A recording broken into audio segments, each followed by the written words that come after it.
सरदार राम जी महाराज आपकी सदा ही जय। सेठ को गाय का उपदेश।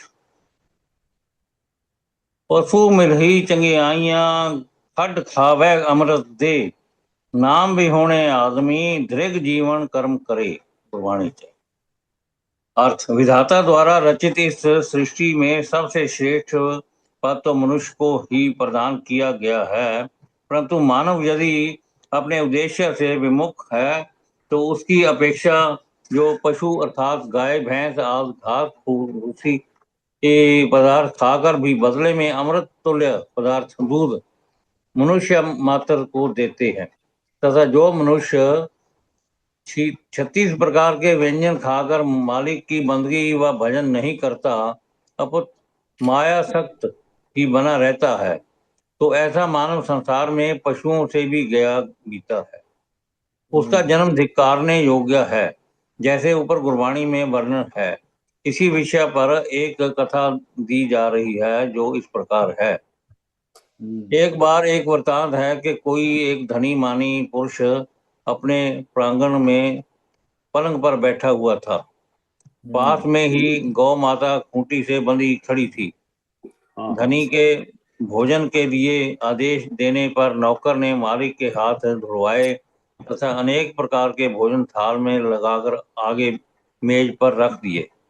इतने में गाय थोड़ा सा पीछे हटी और उसने जो लात मारी तो सेठ के पलंग को जा लगी। धनी क्रोध में आकर कहने लगा, पीछे हट पशु, तू भी क्या खर माल है। सेठ के इस प्रकार गाय पर क्रोध करने से तू भी क्या केड़ा खार माल खार। अच्छा, खार माल का मतलब घटिया कोई दिमाग नहीं, खार दिमाग है, दिमाग है नहीं में। सेठ के इस प्रकार गाय को क्रोध करने से अथवा संभव हो सकता है कि कोई पिछले शुभ संस्कार सेठ को जो संचित पड़े होंगे उनके उदय होने का समय आ गया था। इसलिए दैविक प्रेरणा से गौ को वाक शक्ति प्राप्त हुई। गौ बोल सकती है दोनों। मानो समय ईश्वर ने गाय द्वारा सेठ को उपदेश देकर उसका सुधार करना चाहा। गाय बोली है, सेठ जी तनिक सावधान होकर बोलिए। आप जो मुझे खार पशु और समय को श्रेष्ठ बतला रहे हो, तनिक हृदय में विचार तो करें। मैं आपको इस बात का प्रत्यक्ष प्रमाण बताती हूँ। सुनो सेठ जी, जब मैं खाल भूसा व बनौरा आदि आसार वस्तुएं खाकर भी उसके प्रतिफल अमृत तुल्य दूध देती हूँ, जो कि मानव मात्र में नव जीवन का संचार करता है। इसके अतिरिक्त मेरे मल मूत्र का भी मनुष्य अपने पवित्र कार्यों को करने में प्रयोग करते हैं, तथा मरने के पश्चात मेरे शरीर की खाल व हड्डियां इत्यादि काम में लाई जाती हैं। मेरे अपेक्षा आप नित्य प्रति बढ़िया से बढ़िया पदार्थ खाते हैं, जैसे कि इस समय भी आपके सामने स्वादिष्ट पकवान नाना प्रकार के रखे हुए हैं। अब आप समय ही सोच लीजिए कि आपके श्रेष्ठ खाना खाने के बाद शरीर में कितनी गंदगी बनती है, जिससे सब लोग घृणा करते हैं, और मृत्यु पश्चात आपके इस शरीर से घर के संबंधी व अन्य जन भी घृणा तो करते ही हैं, साथ ही भय तक खाने लगते हैं। अब तो आप स्वयं ही अब निर्णय दे दीजिए कि हम दोनों में से फिर श्रेष्ठ पद का कौन अधिकारी हुआ। धनी सेठ के हृदय पर गाय की वास्तविकता से भरी इन बातों का बहुत प्रभाव पड़ा। भीतर से उसकी अंतरात्मा जाग उठी तथा कुछ ज्ञान भी हो आया। वह सोचने लगा कि गाय के इन विचारों में कुछ तत्व है, परंतु धन का अहंकार रूपी दैत्य बड़ा प्रबल होता है। वह तत्क्षण सेठ के सिर पर चढ़ बैठा। उसने सेठ को जब सन्मार्ग की ओर झुकते देखा तो तुरंत ही एक कुविचार उसके मस्तिष्क में पैदा किया। तब सेठ अहंकार के वशीभूत होकर कहने लगा, ए गाय, तुमने जो कुछ भी मेरे प्रति कहा है वह सब ठीक ही है, परंतु तुम ये भी जानती हो कि मैं सृष्टि में श्रेष्ठ कहलाता हूँ।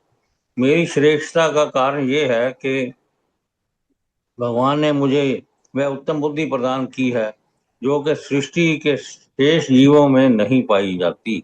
इसलिए तुम पशु हो और मैं मनुष्य। गाय बोली, सेठ साहब, आप ध्यान देकर आप मेरी दूसरी बात भी सुन लीजिए। जिस प्रकार के एक धनी व्यापारी अपने दो व्यक्तियों को कुछ धन देकर व्यापार करने के लिए कहीं अन्य देश में भेजता है, उनमें से एक व्यक्ति शरीर द्वारा परिश्रम करके तथा थोड़ा धन व्यय कर सामान भी अधिक मात्रा में खरीद लाता है। विपरीत इसके दूसरा मनुष्य धनी व्यापारी के लाखों रुपए खर्च करके भी अच्छा व्यापार नहीं करता।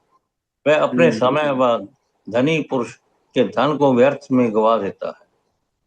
अब आप इस बात का उत्तर देवें कि वह मालिक किसको अच्छा समझेगा और किसको घृणा की दृष्टि से देखेगा, अथवा कौन उसकी प्रसन्नता का पात्र बनेगा और कौन क्रोधाग्नि का पात्र होगा।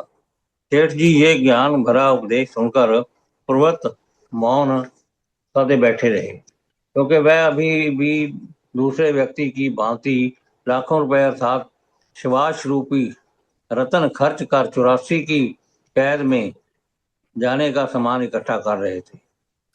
सेठ को पूर्वत मौन देखकर पुन गाय माता ने समझाना शुरू किया कि सेठ जी, इस प्रकार उस परमात्मा रूपी व्यापारी ने भी मनुष्य व पशुओं को इकट्ठा ही इस संसार में भेजा है। जो अज्ञानी जीव उस परमात्मा से अमूल्य श्वास रूपी अखुट धन प्राप्त कर उसी विषय विकारों तथा अपनी इच्छाओं की पूर्ति में ही समाप्त कर देते हैं, एवं जिस वस्तु का व्यापार करने के लिए उन्हें इस जगत में मनुष्य जन्म देकर भेजा था, उस उद्देश्य को विस्मृत कर मायावी रंग रलियां में ही अपने अमोलक धन को खो बैठते हैं। तो अंत में उन्हें 84 लाख योनियों की कारावास में जाना ही पड़ेगा। अब आप ही सत्य सत्य बताएं कि क्या ये धन व ऐश्वर्य के समान आपको कारावास में ले जाने के उपकरण नहीं बन रहे? गाय के दोबारा पूछने पर सेठ जी पर तो मानो घड़ों पानी पड़ चुका था। उनसे प्रत्युत्तर पाने की आशा ना जानकर गाय ने पुनः चेतावनी देते हुए कहा, सेठ जी, यदि आप इस बात का मुझे उत्तर नहीं देते तो अब इसकी तुलना में दूसरा वृतांत भी सुन लीजिए। आपको तो परमात्मा की तरफ से सब प्रकार के उपयोगी साधन ऐश्वर्य के समान और सबसे उत्तम बुद्धि प्राप्त हुई है, जबकि मैं अपने परम पिता परमात्मा से कुछ भी लेकर नहीं आई।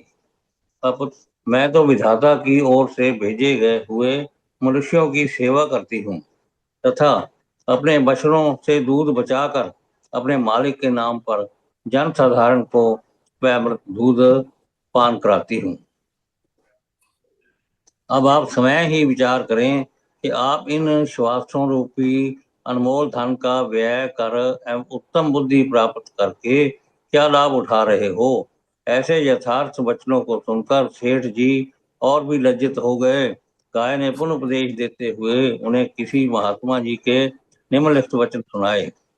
नाम जपन को जीभा दीनी, हरि दर्शन को अखियां, एक एक श्वास अमोलक जांदा, हथ ना आवे लखी, 24,000 खर्च बंदे दा, आमदन मूल ना थीवे, जिस बंदे नू इतना घाटा, सो बंदा क्यों जीवे।